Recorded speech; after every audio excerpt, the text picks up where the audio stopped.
In the heart of a Huntington town, surrounded by rolling hills and winding streams, I grew up far from the flashy life of the city.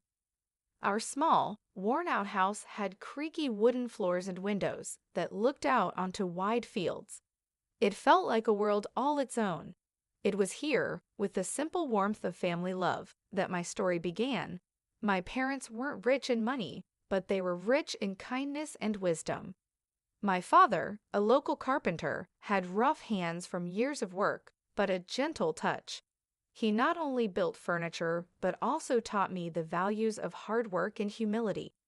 My mother, a school teacher, filled our home with books and stories, sparking my imagination and nurturing my dreams. Life in our small town was slow and simple. Neighbors greeted each other warmly, and community events were the highlights of our social calendar. I cherished this life, finding joy in the small pleasures, the fresh scent of earth after rain, the rustling of leaves underfoot, and the chorus of birds at dawn. It was at the local library where I first met James. He was different from anyone I had known. A visitor from the city, he had an air of sophistication but was unassuming. His family was well known in business circles, their wealth and influence extending far beyond the city's skyscrapers. But James, with his easy smile and genuine interest in my everyday tales, was a refreshing surprise in that world. Our initial conversations were cautious, like two worlds carefully getting to know each other. He talked about city life, the fast pace, endless opportunities, and dazzling lights. I shared stories of my town, the annual harvest festival, peaceful walks by the stream, and our close-knit community. In those early days, we often met at an old park bench by the lake, where we would talk for hours. The lake, with its calm waters reflecting the changing colors of the sky, witnessed our growing connection, weaving our different worlds into one. "Laura," James said to me one evening, his voice tinged with a vulnerability I had not seen before. "I have always been surrounded by people who care more about wealth and status, but with you, I found a peace I didn't know existed. You've shown me a different way of life, one that's real and full of warmth." His words stirred something deep inside me. James, where we come from doesn't define us. It's who we are when we're together that matters. You've given me a new view on life, opening my eyes to dreams I never dared to have. As our relationship grew, James told me about his family, especially his mother. She was elegant but had very high expectations. He spoke of her with respect, but also with concern. "She has her own ideas about who I should be with. I'm just worried about how she'll react to us." I reached out, taking his hand and feeling a slight tremble. "We'll face that together," I assured him. "Love isn't about backgrounds or expectations. It's about two people who choose each other against all odds." The day James proposed was simple, just like our love. No grand gestures, just a heartfelt promise of a life together. As I looked into his eyes, full of hope and love, I knew this was just the beginning. The evening I was set to meet James's family, I was very nervous. Their grand mansion loomed large as we approached, a reminder of the different worlds James and I came from. James held my hand, giving me a reassuring look. "Just be yourself, Laura. That's all you need to be." I smiled weakly, trying to calm my nerves. "I just hope your mom doesn't think I'm out of place." James sighed, a hint of concern in his eyes. "Mom can be a bit much. Just remember, I'm here with you." As we entered the fancy dining room, James's mother, Shirley, a tall woman with a stern look, greeted us. Her eyes quickly scanned me, a flicker of disapproval crossing her face. "So this is the young lady who has captured my son's heart. Interesting choice, James." Dinner was elaborate, with dishes I couldn't even name. James's mother, ever the gracious host, offered me a plate with a sly smile. "I suppose these dishes might be a bit too sophisticated for your taste, Laura. We can get something simpler if you'd prefer."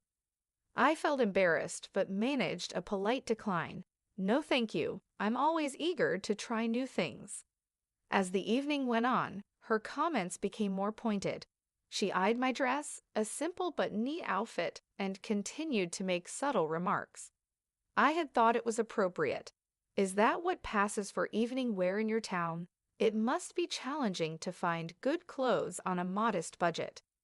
James tried to change the subject, but his mother was relentless. Tell me, Laura, what do your parents do? It's always fascinating to learn about different walks of life. I answered, feeling her judgment. My father is a carpenter and my mother is a school teacher.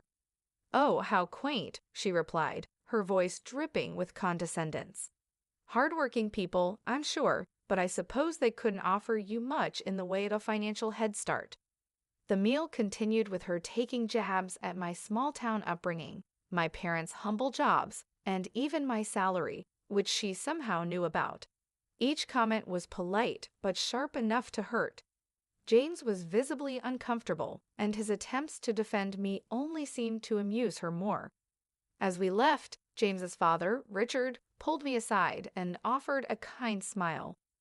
Laura, you handled yourself well. Don't let her get to you. She'll come around. In the car, James apologized profusely.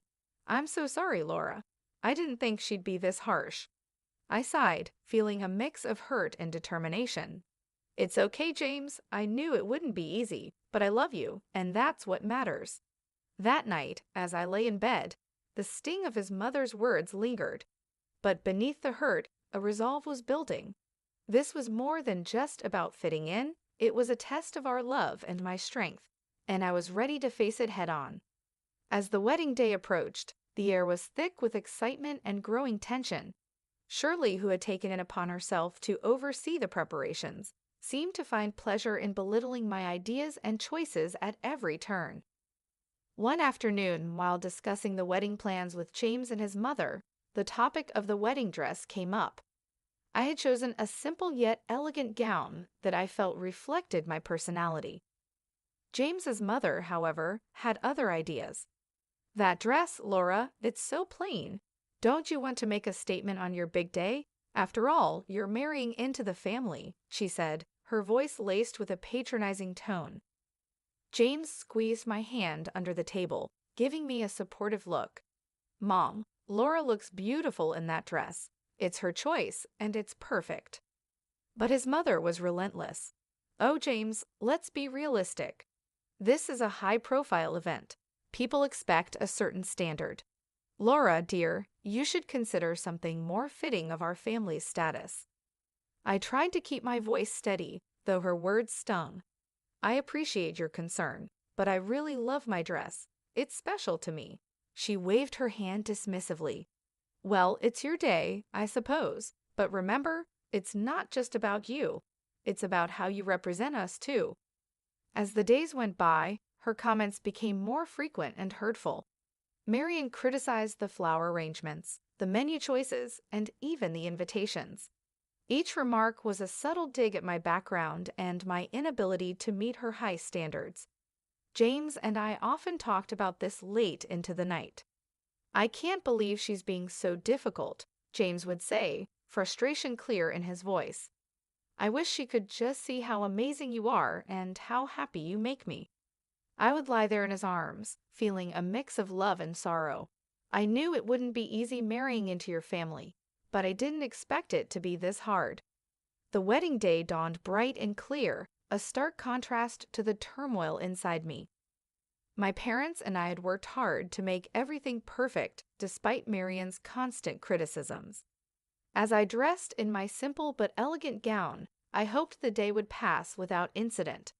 The ceremony was beautiful, filled with love and heartfelt vows. James's eyes shone with affection and promise as we said our I do's. However, looming over the joyous occasion was the apprehension of the reception to follow, especially the speeches. As expected, Marian took the microphone, commanding the room's attention.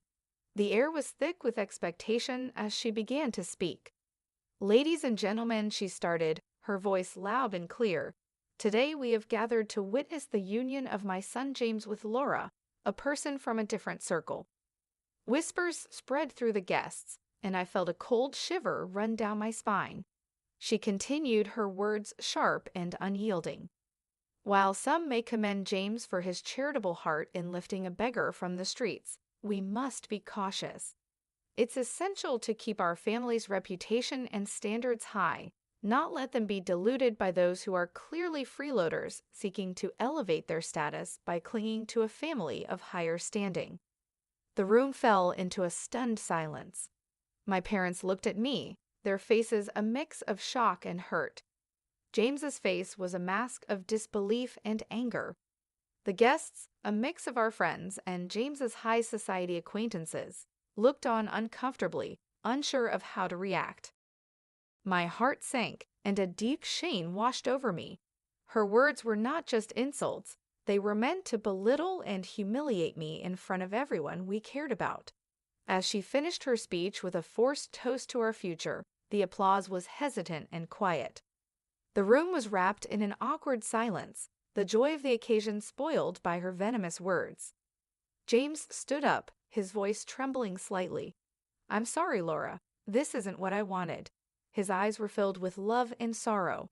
I looked around at the shocked faces of our guests, feeling incredibly humiliated. Her words cast a heavy shadow over what was supposed to be the happiest day of our lives. The tension lingered after James's mother's harsh speech. Then his grandmother, Mrs. Joyce, a respected and authoritative figure in the family, requested the microphone. Her composed demeanor and serious expression immediately drew everyone's attention. "Good evening," she began, her voice clear and firm. "I have something important to say. Laura, you have faced unfair criticism today, criticism that no one deserves, especially not on their wedding day." I looked up in surprise, and James beside me seemed equally astonished. Mrs. Joyce then turned to Shirley. "It seems we have forgotten our own past and where we come from. Let me remind everyone here, especially you, that before you were the lady of this house, you were a maid working under this very roof. It was here that you met your husband." A hush fell over the room. James's mother's face turned pale, her eyes widening in shock and embarrassment. Mrs. Joyce continued, her tone firm. "So, for a former maid to stand here and scorn someone for their humble beginnings is not only ironic but deeply hypocritical." I could hardly believe what I was hearing. The room was silent, every guest hanging on to Mrs. Joyce's every word. You, who rose from poverty, should be the last person to judge or belittle another based on their background. We should be proud of Laura's integrity and strength, not deride her for it. The guests shifted uncomfortably, and whispers began to circulate. Shirley sat motionless, the impact of Mrs. Joyce's words clear on her face. In this family, we value character over wealth, kindness over status. Laura exemplifies these values, and I am proud to welcome her into our family, Mrs. Joyce concluded, her gaze softening as she looked at me. The room erupted into applause, a stark contrast to the earlier muted response. Shirley sat there, completely humbled, her earlier arrogance replaced by a visible sense of shame. I didn't feel sorry for her, James whispered to me. "I never expected Grandma to stand up for us like this." I squeezed his hand, feeling a mix of relief and gratitude. "She's amazing." The rest of the evening felt lighter, the air cleared by Mrs. Joyce's honest defense. Guests approached with warm congratulations and sincere smiles. I felt like they were all on my side, and it felt great. As we left the reception hand in hand, I felt a renewed sense of confidence and belonging. Mrs. Joyce's words had changed everything, breaking the cruel plans of a not-so-smart woman. The days after the wedding were filled with unspoken tension in James's family. It all came to a head during a family meeting at Mrs. Joyce's house, where the air was thick with expectation and apprehension. As we gathered in the grand living room, Mrs. Joyce began without hesitation, her voice firm and unwavering. "What happened at the wedding cannot be overlooked. The way you spoke to Laura was disgraceful." She addressed Shirley directly, her eyes sharp. James's mother, usually so composed, looked smaller somehow, her usual confidence diminished. "Joyce, I've already apologized to Laura. she said, her voice tinged with a hint of defiance. It's not just about an apology, Mrs. Joyce retorted. Your actions reflect on this entire family. You've become accustomed to a lifestyle funded by the family's money without appreciating its value. James's father nodded in agreement, his expression serious. My mother is right. You've lost sight of what's important. Mrs. Joyce then laid out her decision, each word deliberate and clear. I've decided to cut off the financial support you've been receiving. It's time you start contributing to this family instead of just taking. You'll need to find a job and learn to live within your means. The shock on Shirley's face was evident. She turned to her husband, seeking support. You can't agree with this. She can't just cut me off like this. But Richard surprised her. I stand with my mother on this.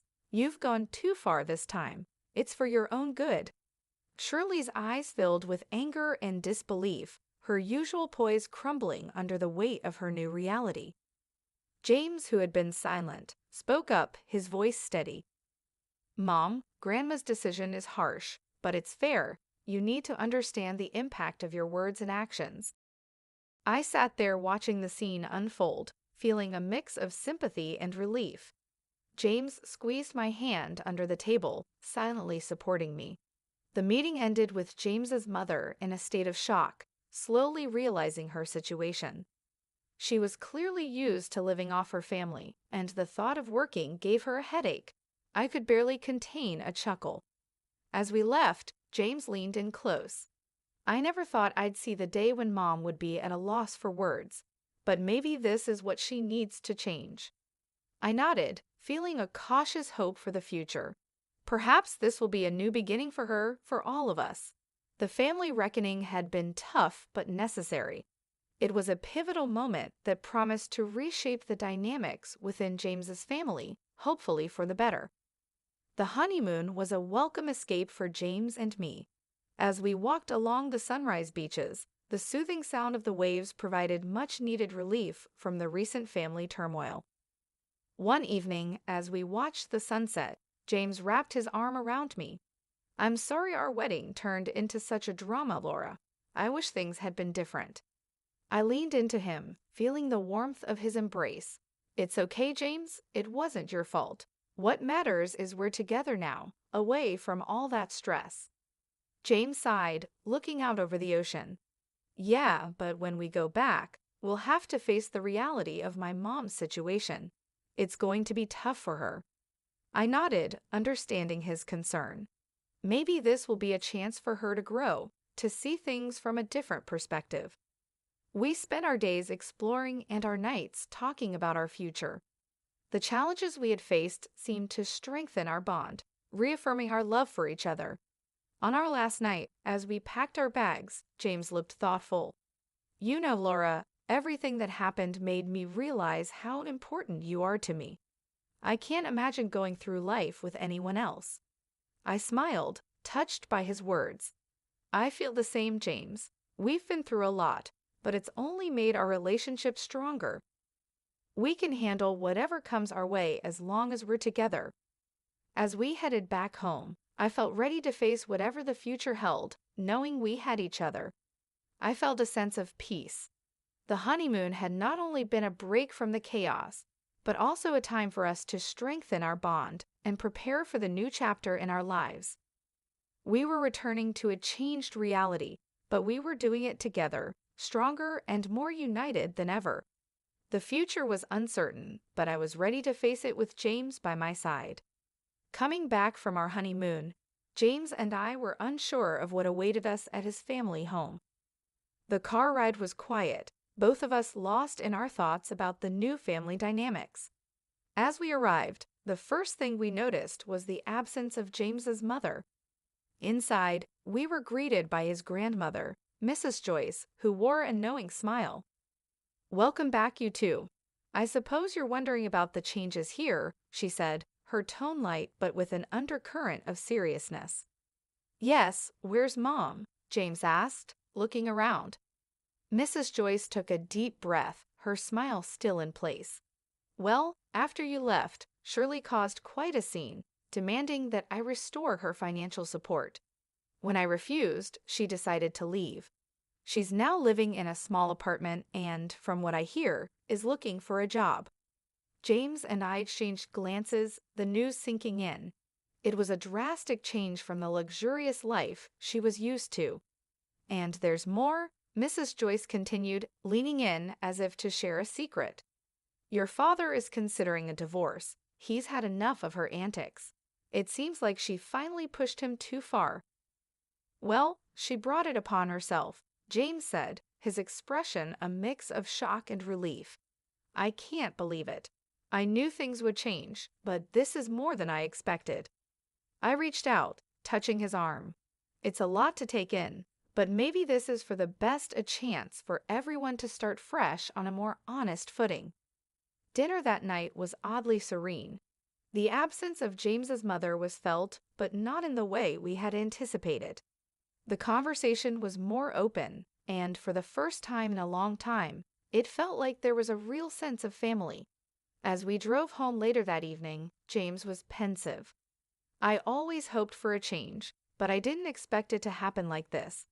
It's going to be a big adjustment for Mom, James said, breaking the silence. I nodded, feeling the weight of his words. It's a tough situation, but maybe it's a necessary step for her to grow, and for your dad too, to find some peace. Sometimes, change is needed for people to truly see what matters. The ride home was reflective, the quiet only broken by the hum of the car engine. We both sat lost in our thoughts, contemplating the new reality we were returning to. The family we left before the honeymoon was not the same one we were coming back to.